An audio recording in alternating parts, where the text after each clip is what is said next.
We're well into summer. Now we've got triple digit temperatures out there, and we also have mosquito season because the big concern there is West Nile virus. And then with the triple digits, it's obviously heat and heat exhaustion. So Paul and Jen, let's talk about the ways in which your departments work to help families be safe and healthy throughout these times. Well, on our part, we're always encouraging people to be aware. That's the first step, right? If you're not aware that there's triple digits, if you walk out and you're not planning for the weather, and of course you're not going to prepare appropriately. And so the big thing is getting the information out there, letting people know, look, it's going to be hot today. You need to drink enough water. And you say enough water, well, what's enough water? Well, enough water is where you're hydrated, right? One of the things I tell people is if they were to pull their skin and they were to stay standing, then they're not hydrated. You know, it's a simple little test that they can do. But the important thing is that they have to be aware. If you're going to go out that day, take the time to look up the weather. Know what the temperatures are going to be, what the humidity is going to be, especially right now that we're entering the monsoon season. Yeah, and it has been very, very humid, and you're out all the time because, well, for example, you're setting those mosquito traps. Right. So hydration is important for you. Yeah, definitely. I think both of those seasons go together. We talk about beating the heat and fighting the bites around this time with the hotter temperatures, and also getting into monsoon season where we might see some rains, which will provide some mosquito breeding grounds. So yeah, very important to be aware about both of those things. And there's 2 times of the day where the mosquitoes are the most virulent, and that's in the early morning hours when the sun is coming up and at dusk when the sun is going down. And we've discussed this before, is the use of DEET, okay? Yeah. And you're going to be distributing DEET to the Cocopah community within what, about a week from now, maybe 2? We already have the mosquito repellents available at our distribution centers. Okay, we did a little experiment was last year we did an experiment on myself, of course. Right. I used organic repellent, and I wanted to see how well that compared to using the DEET. And the organic was not enough. It really, really was not anywhere near as effective as using DEET. But there are some precautions in using DEET. Let's talk about what those precautions are. Yeah, I mean, you definitely want to be careful. For the one hand, you can look at the various products available, and there's actually ones that have DEET but in a lower concentration. So if that's something you might want to look into for your family that you feel more comfortable with. The other thing is to make sure to read the label, and it's very important that you rinse the exposed skin that you applied the product on after you come back home. So that's really important. If it got on any of your clothes, make sure to wash your clothes. Be very careful when applying around your face. Make sure to just do it around your neck.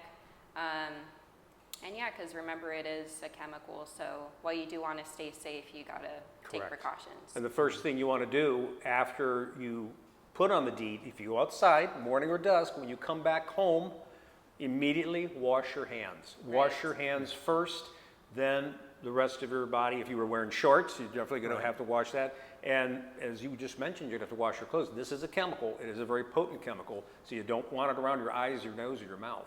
Exactly. So yeah, and that's another reason that long sleeves are helpful, both for mosquitoes and protecting your skin from the sun, the UV rays. now let's talk about the collaboration, because we partner with the Somerton Cocopah Fire Department, and you also partner with the Yuma County Pest Abatement District. If I'm not mistaken, it was Eleni Stefanakos who taught you how to discern the different types of mosquitoes and do the testing. Let's talk about your equipment that you brought here today. Yes, so now it's really cool. We have been doing testing along with Yuma County Pest Abatement District and Yuma County Public Health Services for the last 4 years. So this is going to be my 5th summer trapping. And now it's really neat that we've gotten to this point with our capacity that we have all of the equipment to be able to do these tests ourselves. So first we set out the mosquito traps. We put a couple on each reservation, and what we do is we have a CO2 trap, which is dry ice.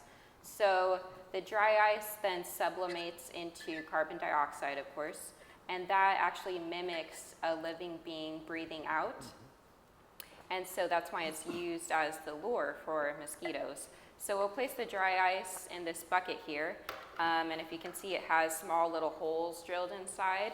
So the dry ice will sublimate through these holes, and the mosquitoes will become attracted to the trap. And then connected to this bucket, we have a small fan. So you can turn it on, and it'll be running all evening.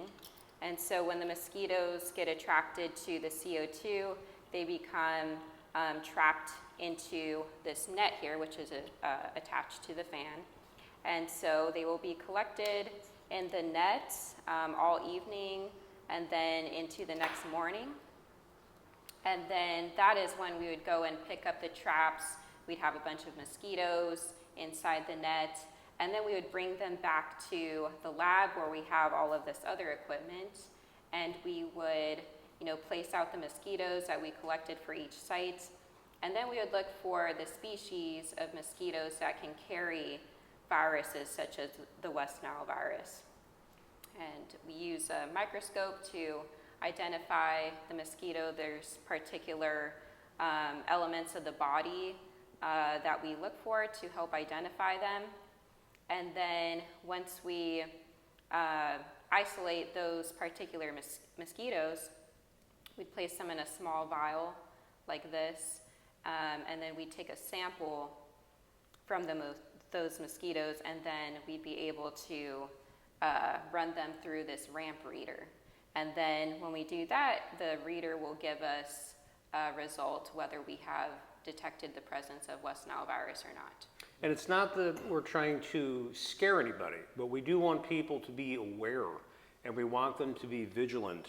And let's talk about some precautionary measures. What can people do to help stop mosquitoes from breeding and putting themselves at risk? You never want to leave an area that's going to create stagnant water. That's what they breed in, right?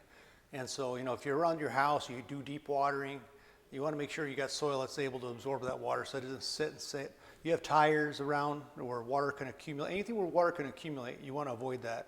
And so you have to be aware of your house. You have to walk around, look at, where, there's my dog's water bowl. He hasn't drank water for a week because he's been drinking from somewhere else and has been sitting there.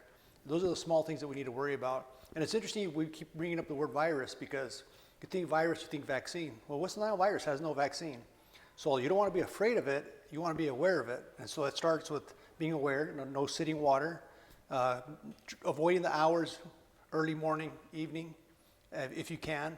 And then, of course, as we've spoken, the clothes that you wear is really very important. In fact, besides DEET, there are now new chemicals that can be used to put on our clothes.